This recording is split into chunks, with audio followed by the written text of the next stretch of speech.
হাসপাতাল এবং সেই একটা চক্ষু হাসপাতাল বা হৃদরোগ হাসপাতাল এবং চক্ষু হাসপাতাল, লাল বিল্ডিংগুলো, যেহেতু শেরেবাংলার এই এলাকায় সব লাল ইটের বিল্ডিং। আর সংসদের সমস্ত অন্যান্য স্থাপনাটা, যে সংসদ মূল ভবনটা আশেপাশে সেইভাবে ডিজাইন করা হয়েছে। মূল বিল্ডিংটা সাদা রং, সাদা সিমেন্টের তৈরি, এবং আশেপাশে যত সহ বিল্ডিং যেটা বলি সেগুলি সব এই যে লাল ইটের দ্বারা প্লাস্টার করা না। এবং সেটা সে সংসদ থেকে যত আমরা একটু উত্তরে যাব, শেরেবাংলা নগর যত বেশিরভাগই সরকারি স্থাপনাগুলি, প্রতিষ্ঠানগুলি এগুলি এই লাল ইটের তৈরি। অনেক এরকম রয়েছে, অনেকে এখানে বসে চা খাচ্ছে, এখানে অনেকে আবার সেই শাকসবজিরও বাগান করেছে, কেউ আছে এখানে বেগুন গাছ, ডাঁটা গাছ, বেশ অনেকে এখানে সবজি। একটা দেখা যায় যে সজনা গাছের ডাল লাগানো হয়েছে, সজনা। বেশ এখানে যেহেতু খোলা জায়গা, সূর্য কিরণ পাচ্ছে তাই, এবং কিছু প্রাকৃতিক সেই সার যেটা বলি, সেই গাছের খাদ্য, সেটা হচ্ছে এখানে সেই মিষ্টি আলু গাছ। এখানে মিষ্টি আলুর গাছের পাতা, এই শাক, এটা শাক হিসেবে খাওয়া যায়। এবং এটা আবার নিচে আলু হয়, সবাই আমরা জানি মিষ্টি আলু। অনেকে আগে আমরা খেতাম অনেক, এখন হয়তো তত অনেকে খায় না, কারণ অনেক অত্যাধুনিক কি খাবার এসেছে বিদেশ থেকে বা বাংলাদেশেও, যেটা আমরা বলি ফাস্টফুড, যেটা আমাদের শরীরের উপকারের দিয়ে অপকারই বেশি করে, সেগুলোর দিকেই মানুষ বেশি ঝোঁকে। বা আমাদের এই নতুন প্রজন্মরা সেই আগের যে প্রাকৃতিক খাবার, সেগুলো আস্তে আস্তে বিলুপ্ত হয়ে যাচ্ছে। তারপরেও আবার এখন বর্তমানে দেখা যাচ্ছে যে আগের দিনে মানুষ কিছুটা তাকাচ্ছে, যে যাচ্ছে সেই আগের পুরনো খাবার দাবারের প্রতি। অর্থাৎ গ্রাম্য আমাদের দেশের যে নিজস্ব খাবার দাবার, সেগুলো অনেকে পছন্দ করছে এবং সেদিকে অনেকে ছুটছে যেখানে পাচ্ছে। তারপরেও আছে বিভিন্ন রকমের গুল্ম, এখানে লতা পাতা, ঘাস পাতা, এবং পার্কের ভিতরেও অনেকেই ঘাস ঠাস ছিল। যাদের গরু আছে তারা ঘাস কেটে নেয় গরুর খাদ্য হিসাবে। এখানে দেখা যায় একটা কুকুর খুব আরাম পেয়ে সূর্যের তাপে ঘুমিয়ে আছে এখানে একটু ময়লার মধ্যে। বাহ, খুব বিশ্রাম করছে। আগের কুকুরগুলো খুব তেজি ছিল, লোকজন দেখলেই কি করতো, ঘেউ ঘেউ করতো, কামড়াতে আসতো। এখন বর্তমানে রাস্তাঘাটে যা দেখছি সেরকম হচ্ছে না। ভালোই, কুকুরগুলো কীভাবে হয়তো তাদেরকে ইঞ্জেকশন দিয়ে বা বিভিন্ন ওষুধ খাওয়াইয়ে বা সেই প্রজন্ম বা তৈরি করে এখন শান্তশিষ্ট আছে। হয়তো মাঝে মাঝে তারা নিজেরা একটু কলহ করে বা দুই একজনকে হয়তো আক্রমণ করে, আগের মতো তত না। যাক, যে পার্কে আমাদের অনেক পরিচিত জন আছে, হেঁটে যাচ্ছে, অনেকে হেঁটে হেঁটে আবার একটু বসে বিশ্রাম করছে একটু। এখানে যে দেখলাম অনেক গ্রুপ, যে মাঠের প্রায় পশ্চিম দিকে একটা তাল গাছ আছে, সুন্দরই লাগতেছে মাঠের উপর। তাল গাছের আমরা কবিতা পড়েছি, তাল গাছ এক পায়ে দাঁড়িয়ে সব গাছ ছাড়িয়ে উঁকি মারে আকাশে। এরকম কত সুন্দর সুন্দর কবিতা, শিক্ষণীয়। এটাও একটা তাল গাছ, এখানেও দেখেন কত সুন্দর লাগছে। সে কবি যেভাবে লিখছে যে তাল গাছ লম্বা, কোনো ডালপালা নাই, পোশাকা নাই, সেই এক পায়ে মনে হয় দাঁড়িয়ে আছে এবং উপরে তাল হয়েছে। এই তাল আমরা তালের শ্বাস খাই গরমকালে এই সময়, এবং অনেকে এটা যখন পাকে সেই তালের সেই রস দিয়েও বিভিন্ন রকমের মিষ্টি জাতীয় খাবার, পিঠা তৈরি করা হয়, অন্যান্য খাবার। তাহলে এই যে আমি এসেছি প্রায় এই পার্কের পশ্চিম পাশে এবং মাঠের দিক দিয়ে, ভালোই লাগছে। সবাইকে আজকে দিনের সেই শুভেচ্ছা জানাই। সবাই ভালো থাকুন, সুস্থ থাকুন এবং আমার মতে আমার সব ডাক্তাররা বলে, সবাই বলে প্রতিদিন আমাদের কিছু সময় কমপক্ষে আধা ঘন্টা একটু মুক্ত এলাকায়, মুক্ত জায়গায় হাঁটাচলা করা, মুক্ত বাতাস খাওয়া একান্ত জরুরি, একান্ত প্রয়োজন আমাদের শরীরের জন্য, সুস্থ থাকার জন্য। তাই সকলেই আহ্বান জানাই, সুযোগ পেলেই সকালে হোক বিকালে হোক, সকালটা ভালো সবাই কেন করে, যেমন সারাদিন সারা রাত ঘুমাবার পরে আমাদের দেহ একটা বিশ্রামের মধ্যে থাকে, সমস্ত অঙ্গ প্রত্যঙ্গ একটা কি বলি নির্জীব অবস্থায় থাকে বা বিশ্রামগত থাকে। তাই সকালবেলা প্রকৃতি ও সুন্দর পরিবেশ, অক্সিজেন, সূর্য ওঠে, সূর্য থেকে আমরা অক্সিজেন পাই, সূর্য অর্থাৎ সেই সূর্যের আলো কিরণ থেকে সেই গাছপালা অক্সিজেন দেয় সকালবেলার ভোরে, সেই নির্মল বাতাস বা নির্মল পরিবেশ আবহাওয়া। তাই এই সকালবেলাকেই একটা সুন্দর হাঁটার একটা সুন্দর সুযোগ। এখানে হাঁটলে তারই আমাদের যে বদ্ধ জীবনের যে জড়তা, সেটা কিছুটা হলেও আমরা কমাতে পারি এবং আমাদের রোগ পীড়া থেকে কিছুটা দূরে থাকতে পারি। যদিও আমি কিছুটা বেশ অসুস্থ ছিলাম, আছি, তবুও চেষ্টা করি হাঁটতে। এটা সৃষ্টিকর্তা যতদূর জীবন যাই দেখি আমাদের মানুষ, পশু পাখি, গাছপালা সবারই জীবন যাদের আছে, রোগ পীড়াও তাদের আছে। তাই যতটুকু সতর্ক থাকা যায়, সাবধান থাকা যায়, তা থেকে মুক্ত থাকা যায়, সেই চেষ্টা। সেই জন্যই মাঝে প্রায় আমরা যদি একটু সময়, সারাদিন 24 ঘন্টা পাই, আর 24 ঘন্টার মধ্যে যদি একটু সময় আমরা হাঁটাচলা করি, আমাদেরই উপকার হবে। আমরা অনেক রোগ পীড়া থেকে মুক্ত হতে পারবো। ওই পাশেও দেখা যায় ঘাস, এখন সেই সূর্যটা বেশ প্রখর রূপে উঠেছে, প্রায় 8টা হয়তো বাজে। তাই এই যে এই পাশেও ঘাসের উপর সেই মুক্তদানা। যাক, সবাইকে এই আজকের এই সকালের শুভেচ্ছা জানাই। সকালের দিন ভালো কাটুক, সারা দিন এবং সারা জীবন, প্রতিদিন তাদের সর্বাঙ্গীন মঙ্গল হোক সবার।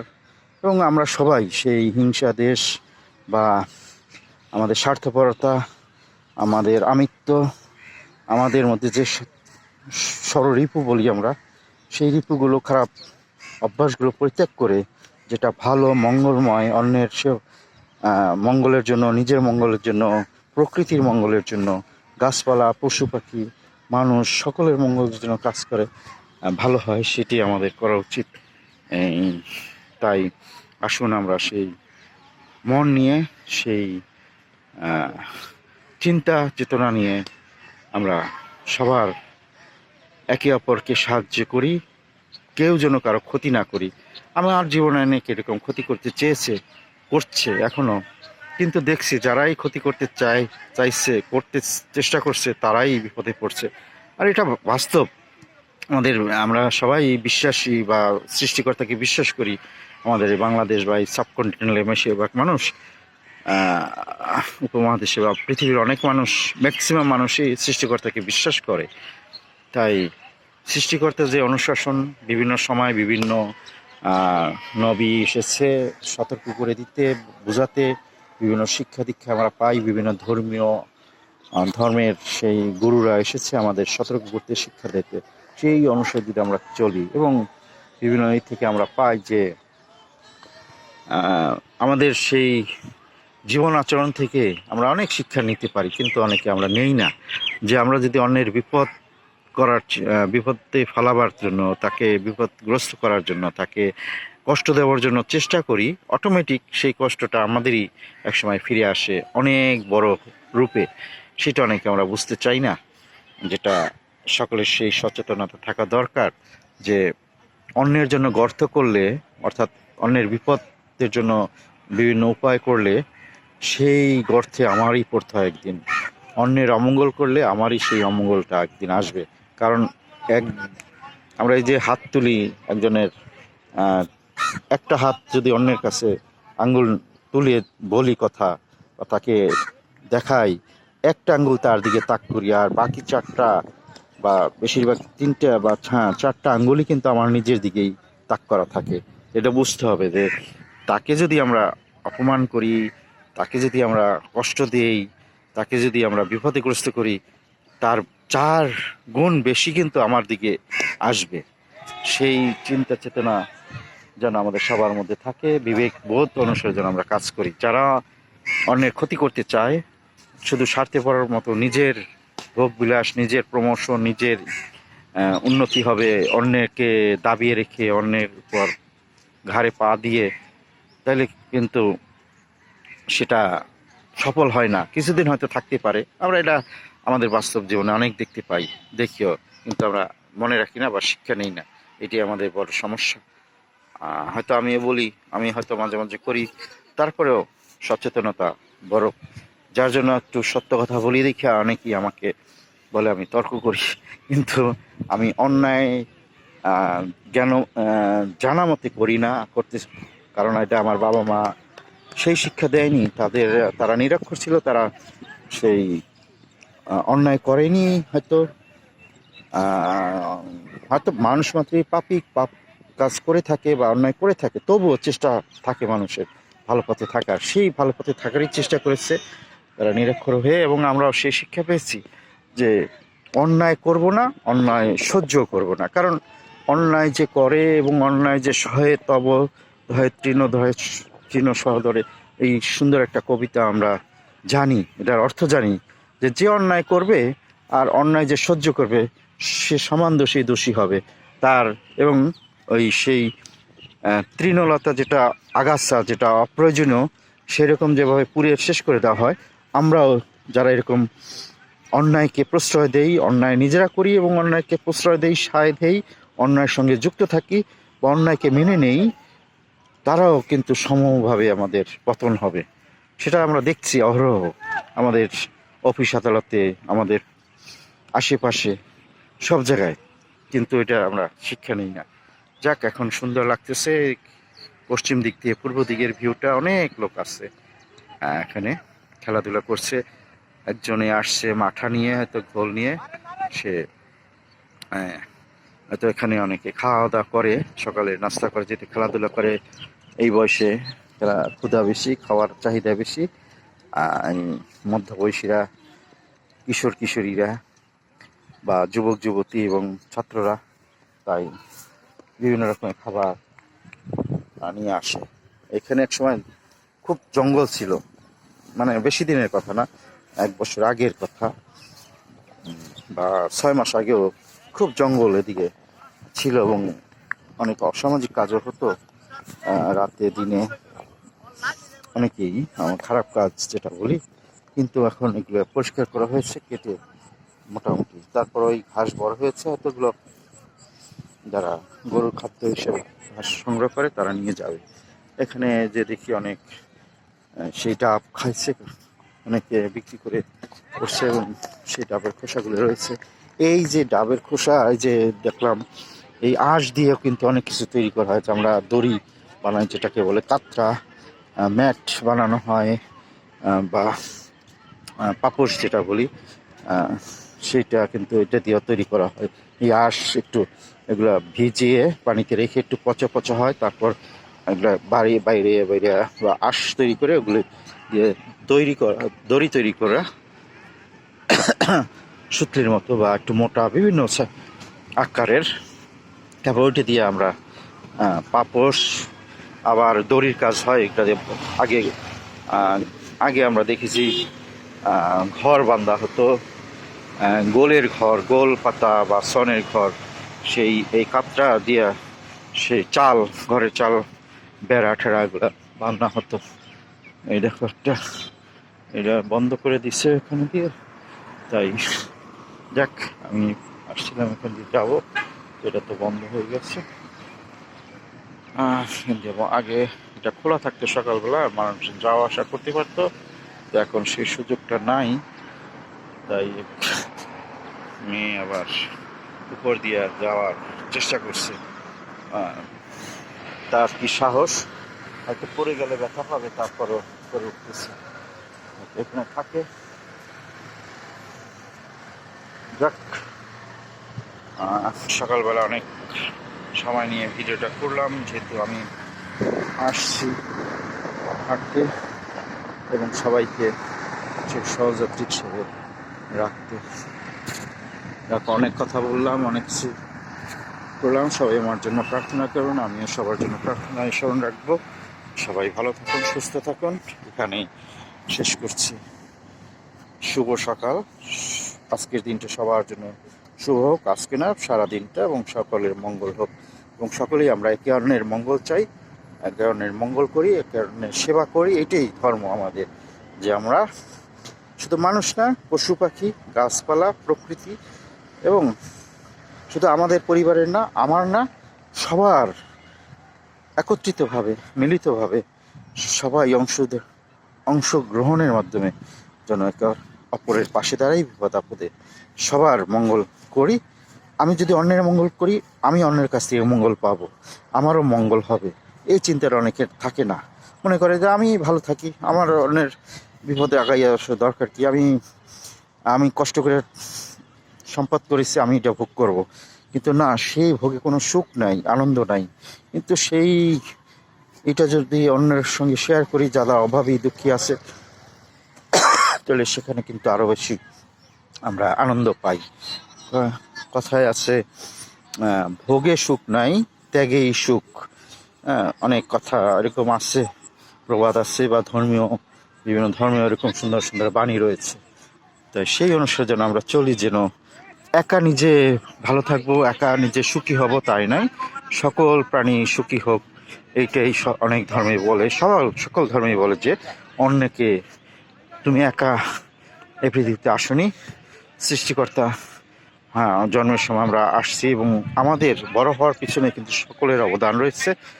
পিতামাতা, সৃষ্টিকর্তা তো সর্বশক্তিমান মহান, তিনি রয়েছেন, এবং আমাদের পিতামাতা, আত্মীয় স্বজন, প্রতিবেশী, এবং এই প্রকৃতি, গাছপালাও কিন্তু আমাদের জীবনের অনেক সহায়ক ভূমিকা পালন করছে আমাদের এই জীবনের জন্য, বেড়ে ওঠার জন্য। তাই সকলের ক্ষতি না করে সকলের মঙ্গল করাই আমাদের একমাত্র কর্তব্য বা উচিত। আমরা ভালো থাকবো, আমি ভালো থাকবো, আমরা ভালো থাকবো। আর আমি একা ভালো থাকতে চাইলে যদি অন্যরা খারাপ থাকে, তাহলে কিন্তু আমি ভালো থাকতে পারি না। আমার আশেপাশে যদি অনেক অস্বাভাবিক ঘটনা ঘটে বা কষ্টে ভোগে মানুষ থাকে, আর আমি সুখ ভোগ লাভ করি, তাহলে সেটা কিন্তু আমিও ভালো থাকতে পারবো না বিভিন্ন কারণে। তাই আমার জন্যই কিন্তু অন্যের ভালো করা, অন্যের সেবা করা, অন্যের পাশে দাঁড়ানো উচিত। এইটা যেন সবাই আমরা উপলব্ধি করি, বুঝি, সেটাই চাই। যাক, অনেক কথা বললাম এখন। সবাই আবার সবাইকে সকালের শুভেচ্ছা জানাই। একটা কাক, সে বাসা বাঁধার জন্য ছোট যে খড় নিয়ে যাচ্ছে, গাছের ডাল, তার বা হয়তো যে ডিম পারবে, ডিম পেড়ে বাচ্চা দেবে, তারা অনুভব করতেছে, সেই অনুসারে সে বাসা তৈরি করতেছে। এইভাবেই আমাদের জীবের সেই বিকাশ বৃদ্ধি লাভ করে, জানি সবাই এইভাবে হয়। সেই শ্রেষ্ঠ জীব মানুষ, এবং মানুষের পরে পশু পাখি, গাছপালা, সকলেই কিন্তু এই তাদের বংশধর বৃদ্ধির জন্য প্রচেষ্টায় থাকে, এবং এটা অটোমেটিক, স্বাভাবিকভাবে, প্রাকৃতিকভাবে হয়ে আসে। এবং যেটা আমরা বলি মানুষ, আমরা একটু জ্ঞান বুদ্ধি বিবেক অনুসারে আমরা সেই কাজটা করি, চালিয়ে যাই। নিয়মকানুন, ঐতিহ্য, ধর্মীয় অনুশাসন, বা আমাদের যে কৃষ্টি কালচার রয়েছে, যে মানুষের যে সভ্যতা রয়েছে, সেই সভ্যতা, ভব্যতা, ঐতিহ্য, ধর্মীয় রীতিনীতি, ধর্মীয় নির্দেশনা মোতাবেকই আমাদের কিন্তু এই যে আমাদের বংশবৃদ্ধি, বা আমাদের একে অপরের সঙ্গে আবদ্ধ হওয়া, বিবাহ বন্ধনে, বা আমাদের জীবন পরিচালনা করার সেই অনেক নির্দেশনা রয়েছে, সেই অনুযায়ী আমাদের আমরা করে থাকি। এর মধ্যে অনেকে ব্যতিক্রম করে, এবং যারা ব্যতিক্রম করে তারা বিপদে পড়ে। যাক, সবাইকে এখানেই রাখছি, অনেক সময় দিচ্ছি সবাইকে। আবার শুভ সকাল, সকলে ভালো থাকুন। ধন্যবাদ সবাইকে।